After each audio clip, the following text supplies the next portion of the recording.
అందరికీ స్వాగతం సుస్వాగతం. చూడండి, ఈరోజు శ్రావణ మాసంలో మనము ఏమేం చేయాలి, ఏమేం చేయకూడదు అనేటటువంటిది తెలుసుకుందాం. చూడండి, దానికంటే ముందు మన ఛానల్కి మీరు కొత్తగా వచ్చినట్లయితే ముందుగా సబ్స్క్రైబ్ చేసుకొని వీడియోని లైక్ చేయండి. చూడండి, ముందుగా మీరు ఏం చేయాలి శ్రావణ మాసంలో అని అంటే, చూడండి, ముఖ్యంగా మీరు కోరికలు ఉన్నట్లయితే, ఏమైనా కోరిక ఉన్నట్లయితే ముందుగా ఒక కథ చెప్తాను, చక్కగా వినండి. పార్వతీదేవి స్వయంగా విపరీతంగా ఘోరమైన తపస్సు చేస్తుంది. తపస్సు చేసినప్పుడు ఆ పార్వతీదేవి యొక్క తపస్సుకి మెచ్చి, భక్తికి మెచ్చి శివుడు ప్రత్యక్షమవుతాడు. ఇదే శ్రావణ మాసంలోనే ప్రత్యక్షమయ్యి, ఓ పార్వతీదేవి, నీ కోరిక ఏంటి అని కోరుకోమన్నాడు. అప్పుడు పార్వతీదేవి చెప్తుంది, నాకు జన్మాలుగా నువ్వే నాకు పతిగా కావాలి, నువ్వే నా భర్తగా ఉండాలి అని చెప్పేసి కోరుకుంటుంది. అప్పుడు శివుడు చెప్తాడు, తప్పకుండా. అప్పుడు ఆ భక్తికి మెచ్చి అతను ఒప్పుకొని స్వీకరిస్తాడు భార్యగా. అలా మనకి ఈ శ్రావణ మాసంలో పార్వతీదేవి అంత పెద్ద శివుణ్ణే పతిగా పొందింది. ఇక చాలామందికి కూడా పెళ్లి కాని వాళ్ళు ఉంటారు, ఇంకొకటి సంతానం కాని వాళ్ళు ఉంటారు. వాళ్ళందరికీ కూడా ఈ యొక్క శ్రావణ మాసం అనేటటువంటిది చాలా ఉపయోగపడుతుంది. మంచి భర్త రావాలన్నా, మంచి భార్య రావాలన్నా ఈ శ్రావణ మాసం ముఖ్యంగా ఉపయోగించుకోండి. కాల సర్పదోషాలు చూడండి, ఎప్పుడు అని అంటే నాగపంచమికి ఈ శ్రావణ మాసంలో ఏవేవి వస్తాయి పండుగలు తెలుసుకోవాలి. చూడండి, శ్రావణ మాస పౌర్ణమి కంటే ముందు శుక్రవారం వచ్చేదాన్ని మనము వరలక్ష్మి వ్రతం చేసుకుంటాం. తర్వాత రాఖీ పౌర్ణమి వస్తుంది. తర్వాత బహుళ అష్టమి రోజు కృష్ణాష్టమి జరుపుకుంటాం. తర్వాత అంటే ఇప్పుడు శుక్ల పంచమి ఎప్పుడు వస్తుంది అని అంటే 9 ఆగస్టు 2024 నాడు పంచమి వస్తుంది, నాగుల పంచమి. ఆ రోజున కూడా విపరీతంగా కాల సర్పదోషాలు, ఇవన్నీ కూడా రాహుకేతు దోషాలు ఇవన్నీ కూడా తొలగిపోవాలి అని అంటే ఆ రోజున మనము నాగదేవతలకి అభిషేకము చేసుకోవాలి పాలతోని.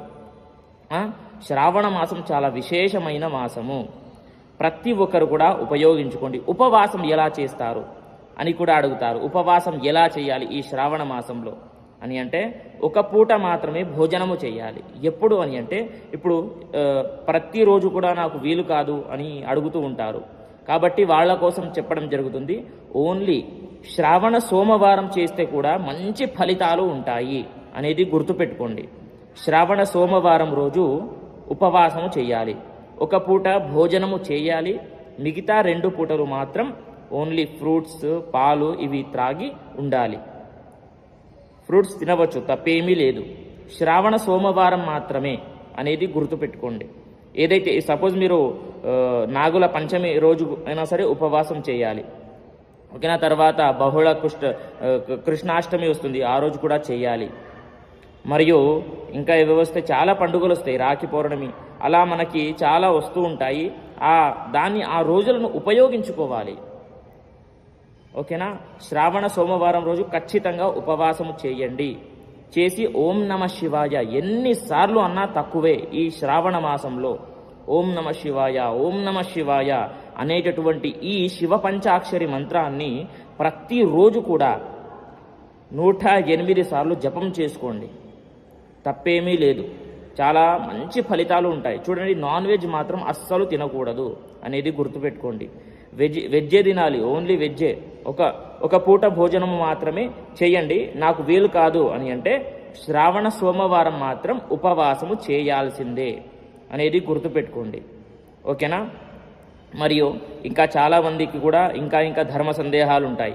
మరి నాన్ వెజ్ అస్సలు తినకూడదా, మరియు వెజ్జే తినాలా, అస్సలు ఇవన్నీ నాన్ వెజ్ ముట్టుకుంటే మహాపాపం ఈ శ్రావణ మాసంలో. ఎందుకు అని అంటే ఇంకొకటి చెప్తాను వినండి. ఇంద్రదేవుడు ఈ శ్రావణ మాసంలోనే వర్షం కురిపించాడు. ఎప్పుడు అని అంటే, ఒక్కప్పుడు దేవుడు మరియు రాక్షసులు యుద్ధం జరుగుతూ ఉంటుంది. ఆ సమయంలో విషం తాగుతాడు. సముద్రంలోనే జరుగుతుంది ఆ యుద్ధం. అప్పుడు సముద్రంలో ఉన్నటువంటి విషం శివుడు తాగుతాడనమాట. శివుడు తాగి మొత్తం, ఇక శివుడు ఎంత కోపిష్టి, ఎంత కోపం వస్తే అతని అంత కోపం ఎవ్వరికే ఉండదు ఈ ప్రపంచంలోనే. కాబట్టి అంత కోపంగా ఉన్నప్పుడు ఇంద్రదేవుడు ఏం చేస్తాడో తెలుసా? అప్పుడు భగవంతుని పైన వర్షం కురిపిస్తాడు. ఓ శివ, చల్లారు శివ అని చెప్పేసి వర్షం కురిపించి శివుడిని చల్లపరుస్తాడు. అప్పుడు శివుడు ఆ చల్లపరిచేదాన్ని ఒప్పుకొని ఇక చాలా మంచి పని చేశావని చెప్పేసి ఇంద్రదేవతకి చెప్తాడనమాట.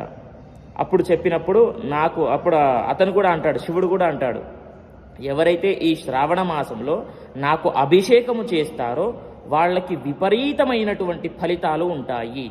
ఎందుకు అని అంటే అప్పుడు శ్రావణ మాసంలోనే కదా ఇంద్రదేవుడు శివుడి పైన వర్షం కురిపించాడు. అందుకే శ్రావణ మాసంలో విపరీతంగా వర్షాలు పడతాయి.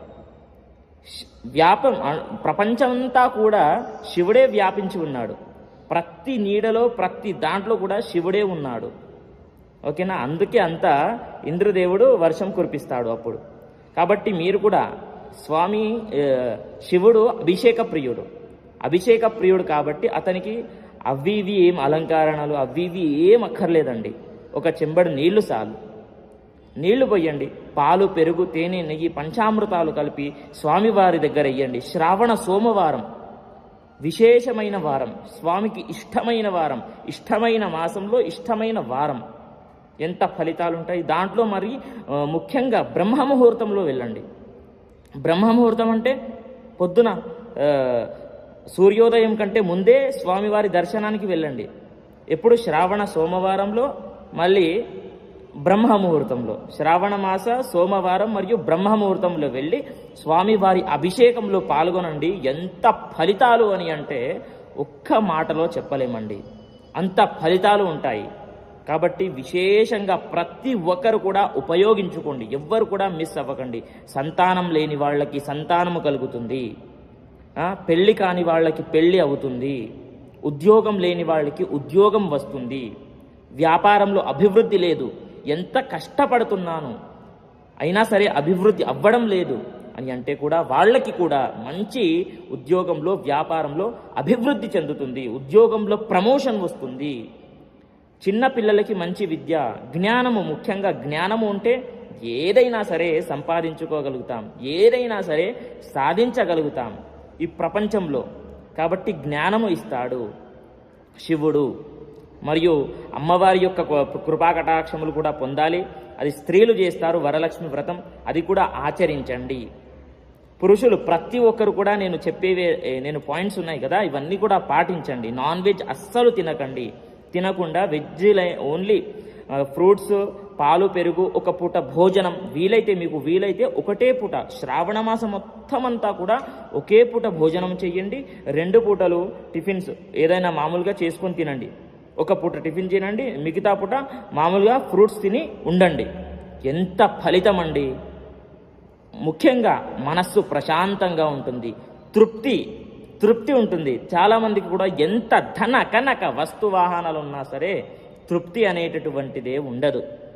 కాబట్టి ఇవన్నీ కూడా చేసుకుంటే గనక మీకు తృప్తి ఉంటుంది, మనశ్శాంతి ఉంటుంది అనేది గుర్తుపెట్టుకోండి. కాబట్టి ప్రతి ఒక్కరు కూడా ఈ శ్రావణ మాసాన్ని ఉపయోగించుకోండి.